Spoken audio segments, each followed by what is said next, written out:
No steam engine, no stock exchange, no algorithm, just a root pulled from the ground. If you were forced to name the single most important driver of modern economic growth, you'd probably say machines, or capital, or markets. You'd talk about industrial revolutions, financial systems, technological breakthroughs. You would never say a potato. And yet, for nearly 2 centuries, this unremarkable crop quietly rewired the global economy. From the soil up, the potato didn't just feed people. It determined how many people could exist, where they could live, how cheaply they could work, how powerful their governments could become. It reshaped labor markets. It fueled population explosions. It strengthened armies. It made empires scalable. And the most unsettling part? Almost no one noticed it happening. Because when the most powerful force in your system looks boring, invisible, obvious in hindsight, it usually means you don't see the risk building either. Welcome to the Financial Historian, where money, power, and history collide. And nothing is ever as simple as it looks. Before the potato, Europe lived permanently on the edge of hunger, not metaphorically, structurally. For centuries, population hovered near subsistence limits. Good decades meant slow growth. Bad decades meant collapse. Grain dominated diets. Grain was fragile.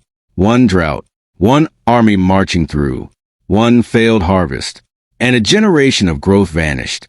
Most people lived so close to starvation that long-term economic planning was almost meaningless. Wages stayed low because productivity stayed low. Families had many children because survival was uncertain. Cities expanded cautiously because they couldn't reliably feed themselves. The ceiling on growth wasn't technology. It wasn't ideology. It was calories. Then, in the late 16th century, Spanish ships carried something strange in the Andes into Europe. The potato. At first, it was distrusted. It grew underground. Suspicious. It wasn't mentioned in the Bible. Controversial. In many regions, it was fed to animals. Economic revolutions rarely announce themselves politely. But necessity is persuasive. And by the 17th and 18th centuries, as the potato spread across Europe, something fundamental shifted. The potato was an economic anomaly. More calories per acre than grain, thrived in poor soil, survived cold climates, grew underground, harder to burn, steal, or requisition during war. A family could now survive, even expand, on land that would have failed them a generation earlier. This wasn't incremental improvement. It was a productivity shock. Suddenly, the same land supported more people. More children survived infancy. More adults reached working age.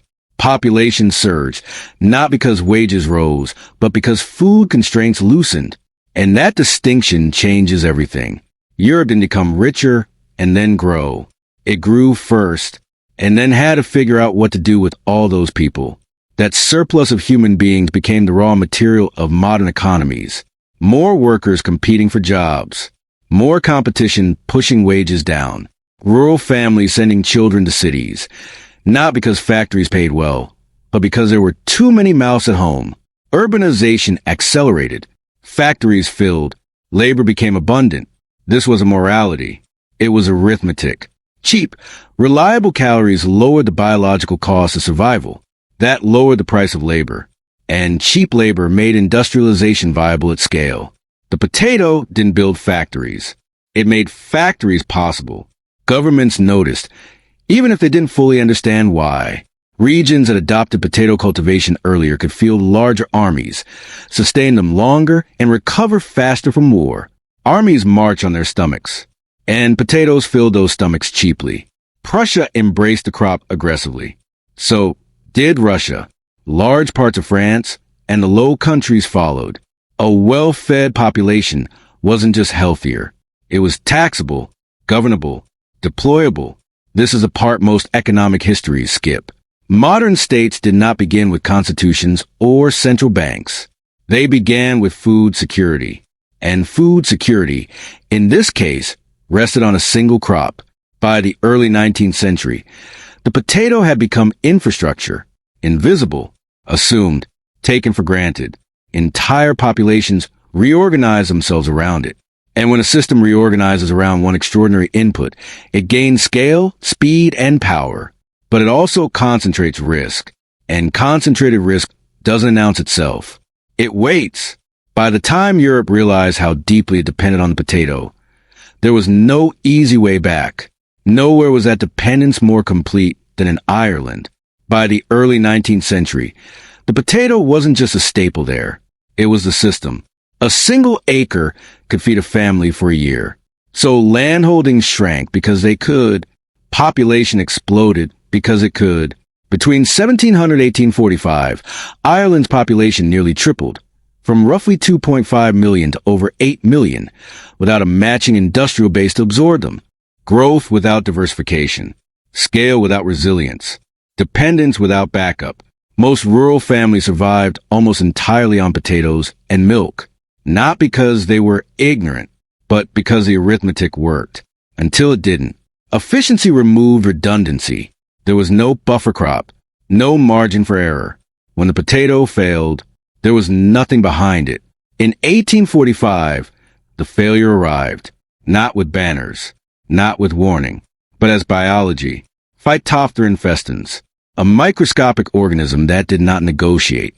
It did not care about markets, morality, or empire. It simply spread across fields, across borders, across assumptions. Potato blight moved through Europe like a quiet correction, but nowhere did it expose fragility more brutally than in Ireland. Within one growing season, the foundation of survival dissolved. Within a few years, over 1 million were dead. Another 1 million were gone, scattered across Britain, America, Canada, Australia. Entire villages emptied. A quarter of the population erased. And yet, ships still left Irish ports carrying grain. Contracts were honored. Markets cleared.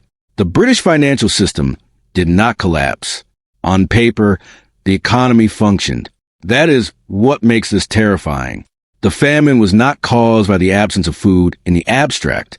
It was caused by a system optimized so narrowly that when one input failed, access collapsed. Ireland had engineered efficiency, small plots, high caloric yield, rapid demographic expansion. But efficiency without redundancy is fragility disguised as strength. Economic systems rarely shatter where they are visibly weak. They shatter where they are invisibly concentrated. The potato was so productive that it reshaped land ownership patterns. Landholdings shrank because families could survive on less acreage. Early marriages increased because food seemed secure. Population growth accelerated because biological constraints loosened. Between 1700 and 1845, Ireland's population tripled. Without parallel industrial absorption, growth detached from diversification, demography detached from opportunity, scale detached from resilience. When the blight came, there was no alternative calorie base, no buffer, no secondary crop capable of absorbing the shock. The same monoculture that had enabled survival became a trap. And monocultures are seductive. They simplify life. They reward optimization. They produce visible gains. Until the invisible variable changes. The deeper lesson is not agricultural. It is structural. The potato altered Europe's power balance long before it destroyed Ireland's stability. Regions like Prussia leveraged caloric security to build disciplined, well-fed armies. Russia expanded across vast territories, sustained by hardy crops that tolerated brutal winters.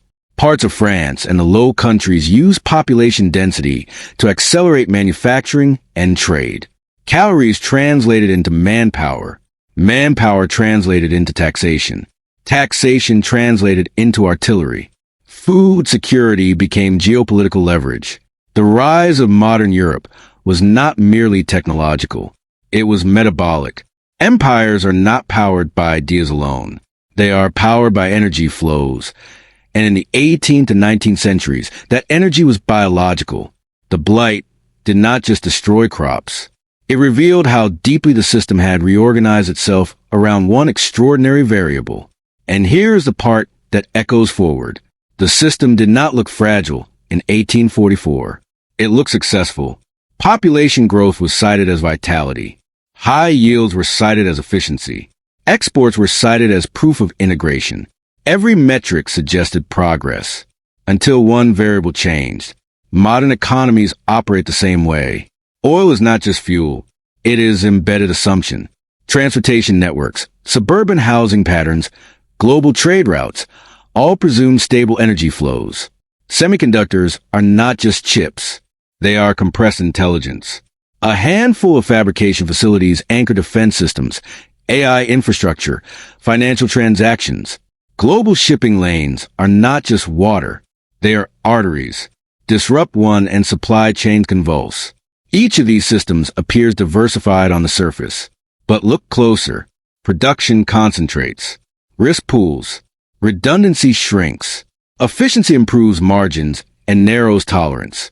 When disruption occurs, the first reaction is disbelief. Surely the system is too large to fail. Surely markets will adjust. Surely supply will reroute. And sometimes it does. But adjustment is not instantaneous. It is painful. It is uneven. It redistributes suffering.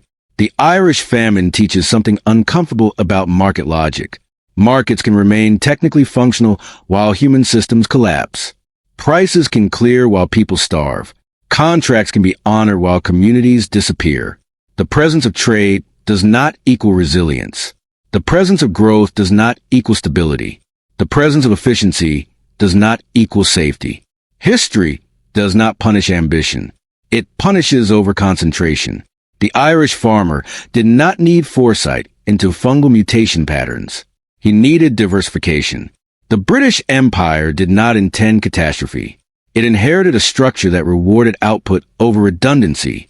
Today, investors chase efficiency the same way 19th century farmers chase yield. Capital flows toward what works best. Technology centralizes where it scales fastest.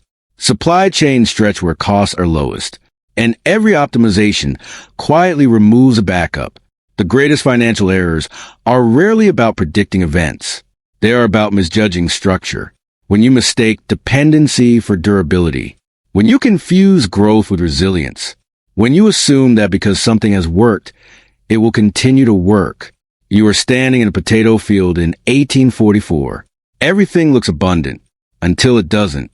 Real wealth is not measured only by expansion. It is measured by survivability under stress. The potato transformed Europe. It expanded populations, strengthened states, fueled industrialization, and reshaped global power. It also demonstrated how progress can plant the seeds of its own collapse. Prosperity can be genuine and still dangerous. The most powerful forces in the economy are often the least visible, precisely because they are so foundational. They feel permanent. They feel natural. They feel inevitable. Until they fail. History does not repeat, but systems rhyme. They rise by narrowing their bets. They fall when those bets are exposed. And the question is never whether risk exists. It is whether you can see where it is hiding.